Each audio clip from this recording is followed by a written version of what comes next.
Jak Ci się podoba zachód słońca? Wygląda trochę jak na Tatooine. Tutaj ciekawostka Właśnie. dla fanów Gwiezdnych Wojen. Mam taką małą ciekawostkę. Nazwa Tatooine wzięła się od miejscowości o bardzo podobnej nazwie w Tunezji, tylko pisanej inaczej przez A-U-I. Pięknie.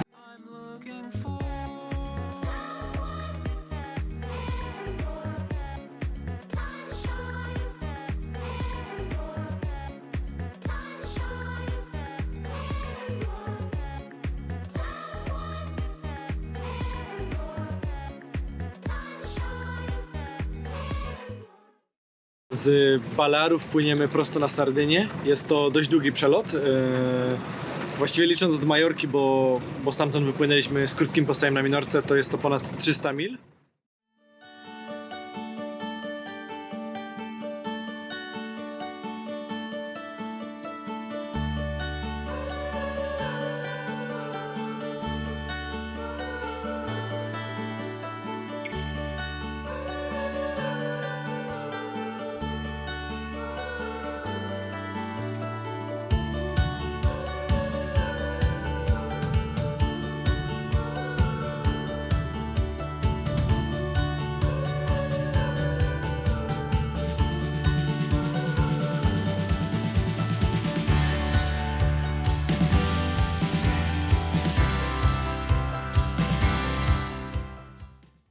Minęła już ponad doba, odkąd opuściliśmy Minorkę. Zostało nam jakieś 24 do 28 godzin, aż dotrzemy do Alghero na Sardynii. Płynie się całkiem nieźle, co prawda wiatr mamy prawie cały czas od dziobu, więc musimy się halsować. No i w związku z tym też bujamy się cały czas pod fale, ale powiedzmy, że morale są dobre, wszyscy już czekają na pizzę i lody we Włoszech i to nas trzyma tutaj przy życiu. Z Balearów płyniemy prosto na Sardynię. Jest to dość długi przelot. Właściwie licząc od Majorki, bo stamtąd wypłynęliśmy z krótkim postojem na Minorce, to jest to ponad 300 mil. I w tym momencie jesteśmy już niecałe 50 mil od Sardynii, więc dzisiaj wieczorem powinniśmy już dopłynąć. Zdecydowaliśmy się płynąć na Sardynię również dlatego, że czekają nas wybory prezydenckie, a właściwie druga tura i bardzo chcieliśmy zagłosować i nasze pakiety będą nas czekały na Sardynii, więc chcieliśmy tam dopłynąć. A także ze względu na to, że w prognozach pogody nadchodzi Mistral, który prawdopodobnie uziemiłby nas na Balearach na dłuższy czas, więc postanowiliśmy wbić się w okienko pogodowe przed Mistralem. No i cóż, przed nami jeszcze jakieś, myślę, 10 godzin, może 12. Troszkę dużo musieliśmy płynąć na silniku podczas tego przelotu. Było troszkę pod wiatr, pod fale. Teraz ostatnie 12-16 godzin faktycznie płyniemy takim półwiatrem, więc silnik jeszcze delikatnie pyrka, ale głównie płyniemy już na żaglach. No i cóż, do zobaczenia na gelato na Sardynii.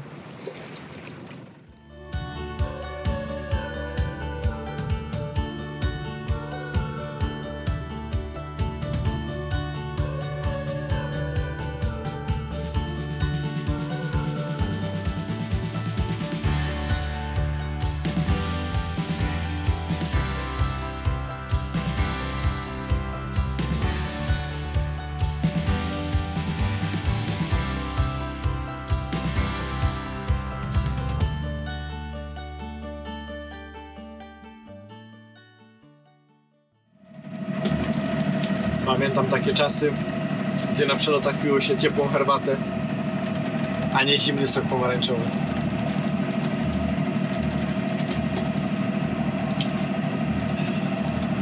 Jest 9 rano, już jest ciepło. Właśnie na radiu usłyszałem Buongiorno zamiast Buenos Dias. Oba były z włoskim akcentem.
Jednym z ciekawych aspektów podczas planowania dłuższych przelotów jest zarządzanie wodą słodką.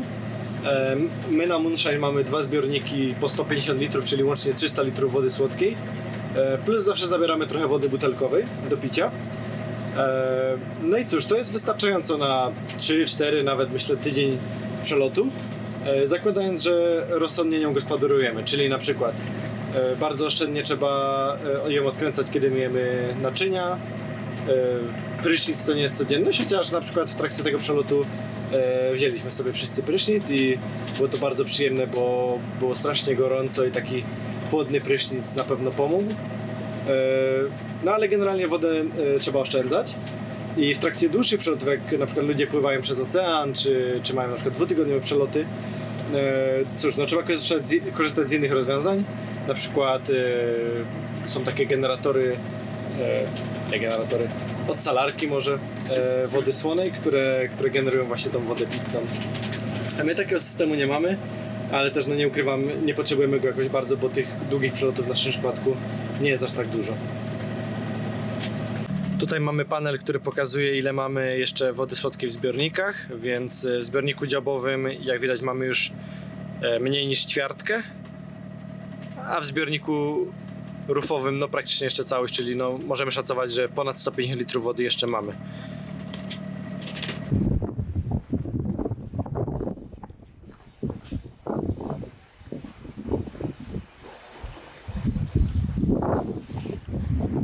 Ależ tam sięgnęła, gdzie wzrok nie sięga.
Dniach płynięcia dopływamy właśnie do północno-zachodniego wybrzeża Sardynii, a do malutkiej miejscowości Fertilia, niedaleko Alghero. Przelot był bardzo udany. W sumie udało nam się uciec przed Mistralem, a w tym momencie doganiają nas jego początki tutaj przy wybrzeżu, co jest dla nas tym lepsze, że możemy sobie płynąć takim pięknym bajdewindem i za niedługo zjemy pizzę. I być może zjemy lody, ale chyba nie, ponieważ nie ma lodziarni w tym małym miasteczku, co jest największym zawodem dla nas, zawiedzeniem. Byłoby to okrutne rozczarowanie. Jesteśmy na Cabo Cacha, gdzie przywiózł nas Mauricio, mój kolega z Erasmusa, z którym spotkałam się po 4 latach. Jak widać, ta podróż jest pełna niespodziewanych tutaj objawień przyjaciół z przeszłości. No i cóż, i podziwiamy przepiękny zachód słońca.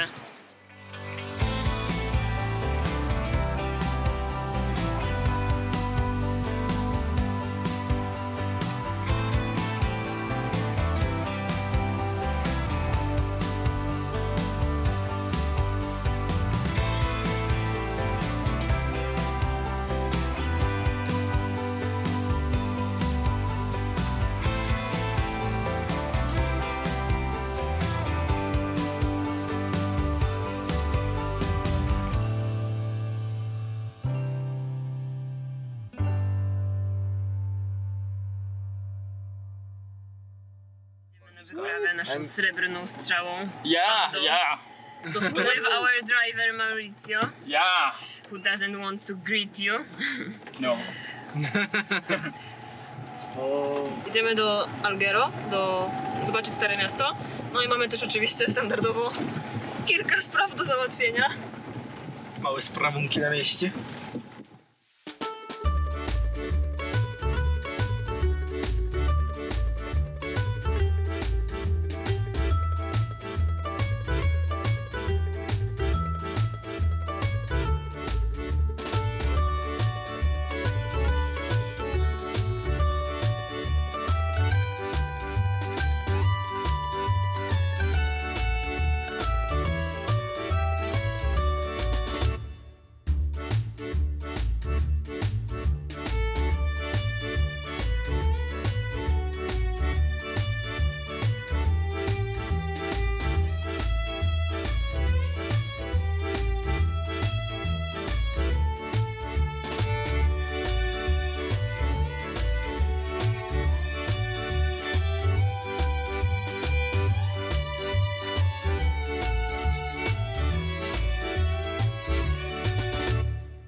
Na całej Sardynii spotkamy zdjęcia starszych osób, takie jak to, które widać teraz nade mną. Są to seniorzy sardyńscy, którzy są blisko lub przekroczyli już 100. Sardynia jest jednym z miejsc na świecie, które posiadają właśnie największą liczbę ponad 100-latków w swojej populacji. I te zdjęcia, ta wystawa ich upamiętni. I z czego wynika ta długowieczność? To jest dosyć ciekawe. Badacze, którzy zajmują się tym tematem, znaleźli na pewno przede wszystkim silne więzi rodzinne, które powodują, że starsze osoby nawet po przejściu na emeryturę czują się potrzebne i wciąż są poważane w swojej rodzinie. Jest to dieta oparta głównie na produktach roślinnych. Alkohol, ale w bardzo umiarkowanych ilościach. I ruch, przede wszystkim ruch, chodzenie po schodach, chodzenie pod górkę i umiarkowany wysiłek fizyczny. I pizza i gelato też? Nie wiem, czy ktoś by to potwierdził, ale załóżmy, że tak. Ja potwierdzam. Jola też potwierdza. Okej, 3 głosy na to. I'm looking for